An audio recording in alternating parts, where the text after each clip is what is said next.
I'm going to tell you something. My life is changing, and it's not great. Somewhere I read of the freedom of speech. Will the next one? It still looks like a war zone here. It looks like ground zero. Will the next round hit my husband, hit my soldier? Does he have a crush on me? No. Figures. I just believe I'll die for my cause. Hearing is seeing. From American Public Media, this is an American Radioworks documentary. 29th, 1929. Do you remember that day? Very intimately. When the stock market crashed in October 1929, Sidney J. Weinberg was a senior partner at the Wall Street investment firm Goldman Sachs. Weinberg told interviewer Studs Terkel how the appalling events of the crash unfurled from his ticker tape machine. I was down all night long, and the tape was running. I've forgotten how long at night. I think the New York Stock Exchange ticker tape. 10, 11 o'clock at night before we got the final reports of what was done. Remember what the men were talking about, people, their feelings? They didn't, well, by that time they were so stunned they weren't thinking anything. They didn't know what it was all about, because it came out like a thunderclap or out of the air. And what happened on the street and the following? Well, the streets, you had general confusion and all throughout the street, because they didn't understand it any more than anybody else. At its lowest point, the stock market lost 90% of its value. Banks started to fail. Depositors, large and small, lost their savings. Vast fortunes were wiped out.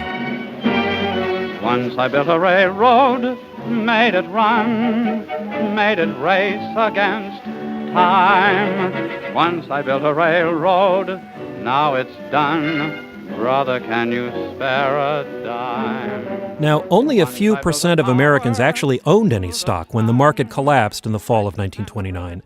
But the economic fallout hit virtually everyone. In the depths of the Great Depression, a quarter of the nation's workers lost their jobs. Most others saw their wages or hours cut back. The American dream seemed to vanish for a time, like sunlight blotted out by an Oklahoma dust storm. We didn't get anything for Christmas. I mean, nothing. Not an orange, not an apple, nothing. Peggy Terry spoke with Studs Terkel about growing up during the Depression. I just felt so bad. I was so depressed and sad.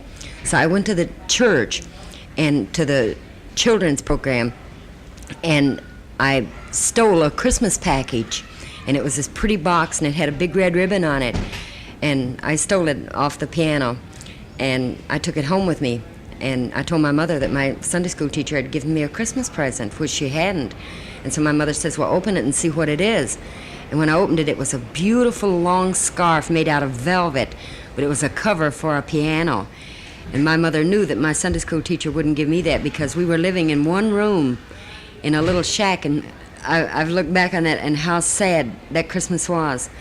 For a child, they teach you about Santa Claus, and then for a child to have to go to a church and steal a present, and then it turned out to be something so fantastic, a piano scarf. Americans kept dreaming about better times in the Great Depression, but longings for luxury gave way to more practical desires, like a stable job or freedom from worry. And since the government wasn't much help in the early years of the Depression, ordinary folks had to rely on each other. Now, we were fortunate compared to the situation of other people. We always had food. Robin Langston grew up in Hot Springs, Arkansas. He shared his memories of the Depression with Studs Terkel. My father had a restaurant. This was where? This was in Arkansas. You say during that Depression, the restaurant was still going? The restaurant went right through the Depression. We were selling hamburgers for a nickel. Mm-hmm. But there were no whites working and no blacks working. Now, at that time, there was a great deal of unemployment on both sides. On both sides, And do you remember actually help carrying some white people? Well, I remember distinctly feeding little snotty-nosed white kids. Yeah.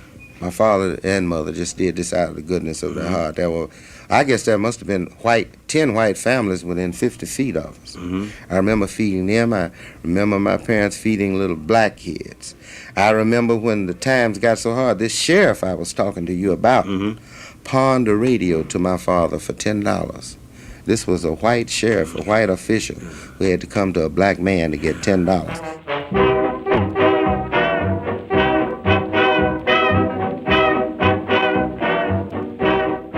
In the darkest months of the Great Depression, Americans elected Franklin D. Roosevelt as president.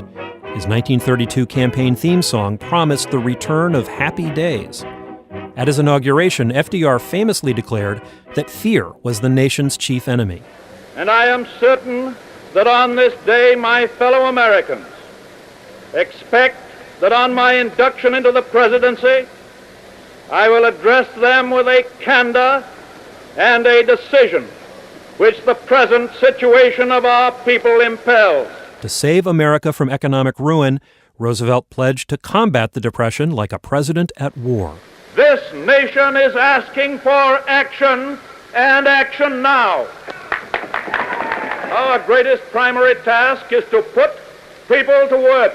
To do that, Roosevelt launched revolutionary new government works programs and social safety net agencies.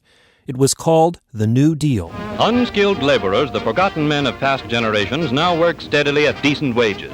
The nation over, they're building and repairing schools, public buildings, community centers, and airports to meet the changing needs of our modern world.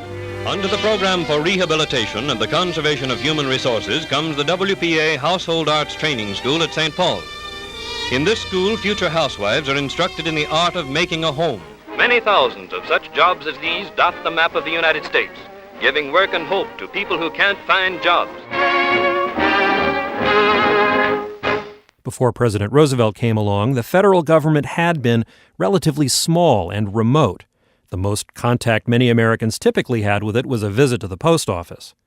Imagine no Social Security, no federal insurance for savings accounts.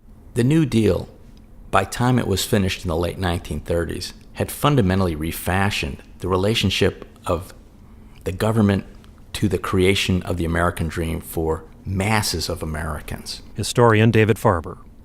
So what had once been a kind of Horatio Alger story, the American dream was where you somehow started poor and through your own bootstraps pulled yourself up into upper middle classdom by your own pluck and initiative, had changed somewhat in that now the federal government was going to be on your side in that struggle. The government was going to ensure that individuals had help in managing the vagaries, the difficulties, the challenges that capitalism presented to every American. So suddenly the American dream was sort of a team effort.